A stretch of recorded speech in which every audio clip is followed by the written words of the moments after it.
right in here, the motor would spin. This may be an old one here. Yeah, that one's seen better days. Pretty good. Oh yeah. Well, it didn't fly off. All right, I got another project I've been working on.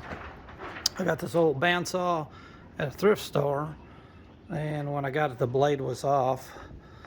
And right in here, the motor would spin. So that coupler there, it's coupled with 2 set screws. It would just spin and spin and spin inside this pulley, and the pulley would not turn.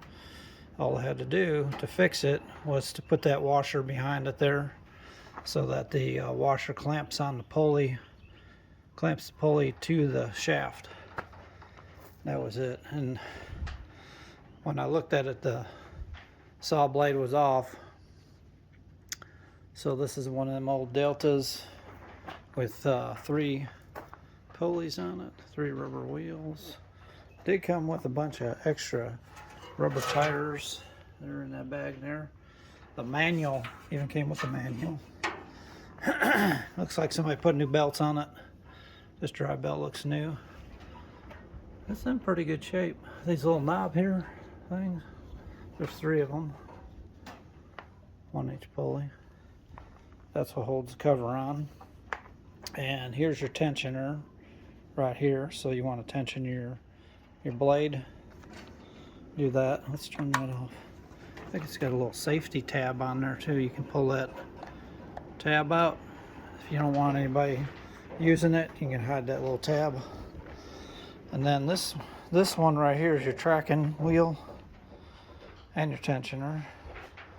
But on the back here, this is what tensions it, or this is what tracks it, makes it track, right? So you would turn that in and out, and then it would skew this pulley so you can get the blade centered on there. I had to oil everything. Everything was kind of rusted. You got your bearings here that support the blade. Same here on the bottom. That was all kind of dried up. So it looks like this one you can tilt the table. Looks like, I'm not sure what that was.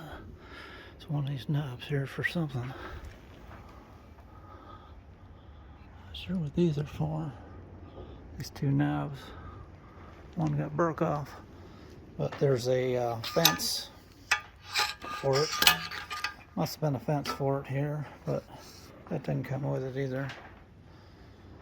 So, and of course you got your adjustable gauge here. Like you can adjust the height of your whatever you're cutting, so you don't have that blade exposed all the way through there. It's got a little guard on there. What else? Try and cut something on it, I guess. See what happens here. Oh, it's a 16-inch. So 16-inch means it's 16 inches from here to there. You can cut 16-inch board. That's your throat distance. Huh. All right, it's got a blade selection guide right on there. Warning. I'm guessing these are from the 80s. This is a little research I did on these. A lot of people said they didn't like them because they have 3 pulleys. Now, I got a smaller version of this and it works fine. I didn't have any trouble out of it. So I haven't used this one yet. But let me tell you, this thing weighs about 100 pounds or more because it's all cast iron. This whole frame is all cast iron. Came with this little stand. Heavy cast iron or steel here too. It's got a little measuring tape on here. Let's look at the back. It's a pretty good motor. Looks like a pretty good motor there. Made in USA. You don't see that anymore. So I'm going to try it out for the first time here. I'm going to plug it up. There's Serial number. Okay, made in USA. Category number. I don't know if that's a like model number. But let's plug it up. Let's see what happens here. If the blade flies off, or I'll switch it on. See if the blade flies off, or what happens here. You ready? See if it works. I think I got it centered pretty good. Oh yeah. Well, it didn't fly off. I tried that earlier and the blade just slinged right off of there. There we go. It's running pretty centered up. I know a lot of people online were cursing this thing because I guess they had a problem with the centering the blade.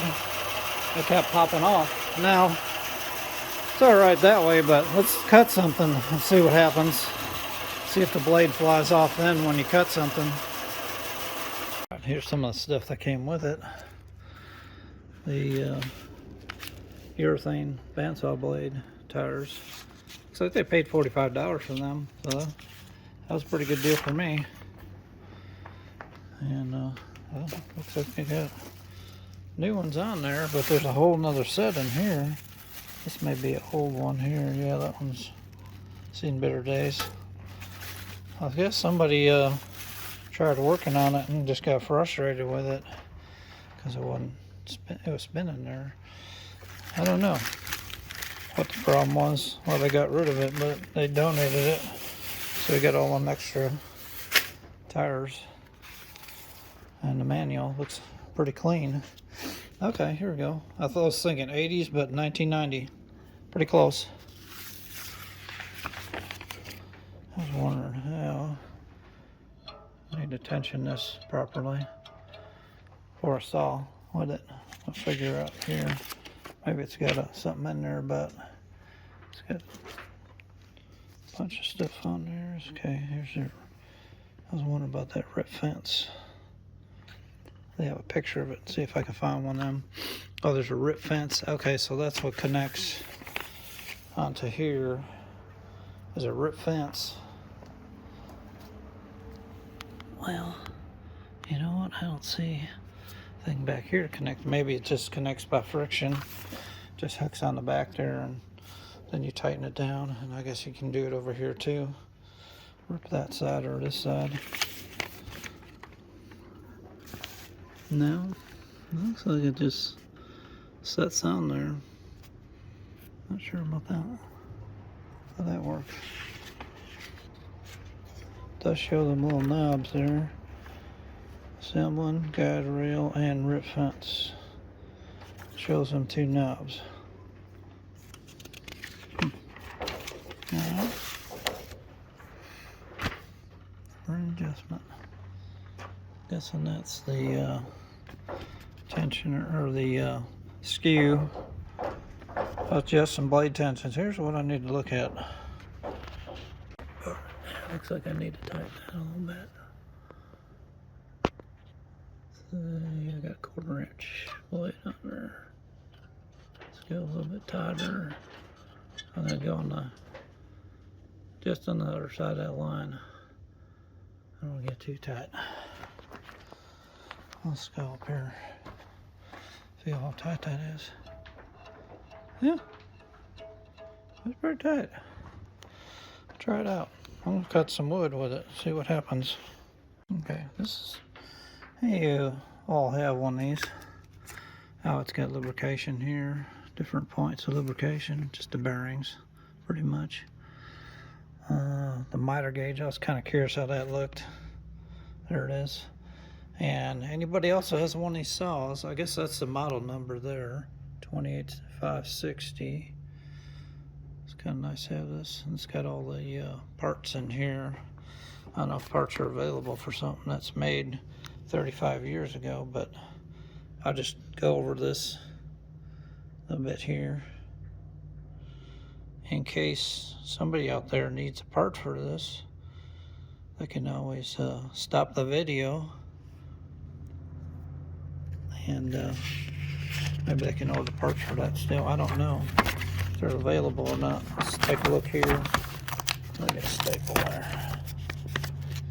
Okay, here's somebody ordered something. Rubber tires and dry belt for wood. Just circle that up. But there you go, guys. Freeze frame that if you need to.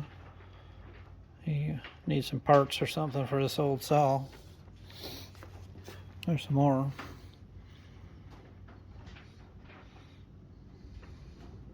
More stuff. That's like the table and everything. There we go. Alright. I stapled that together, didn't I? There's some more parts here.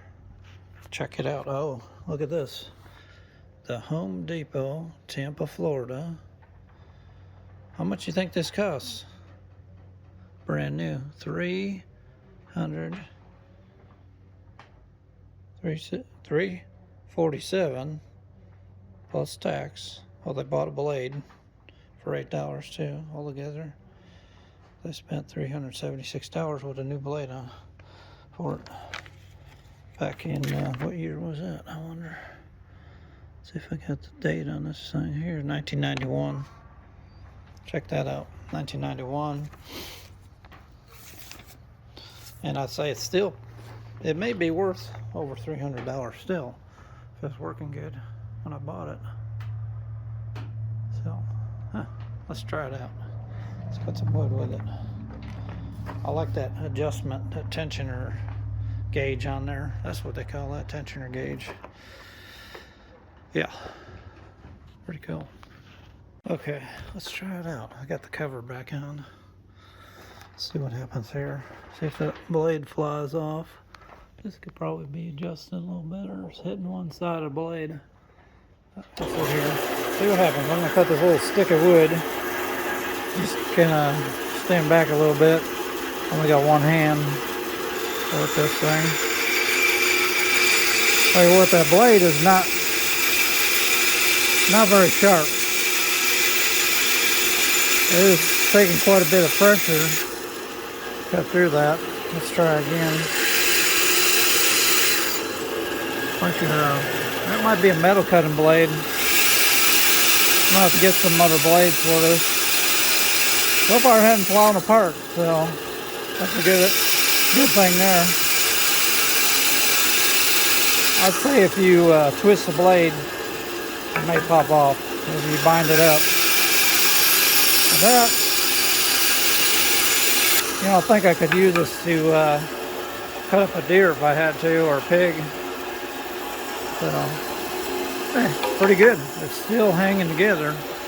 I'd say it's good. I got to get a new wood cutting blade for it though. I'd say somebody's cutting metal on here. Let's take a look at the teeth on there. Kind of looks like a hacksaw blade. More. Oh, now focus. Focus in there. Yeah, see them teeth. Kind of dull. Who knows when this blade's been changed last, but that it should cut wood a little easier than it does. Even I think that is a metal cutting blade though. All right, guys. I think I got a good deal on this. I just had to. All I do is put that washer on there, and that clamps the pulley to the shaft. You know, it's just without that washer on there, it's just spinning because there's nothing touching the pulley. So there we go, guys. Good deal.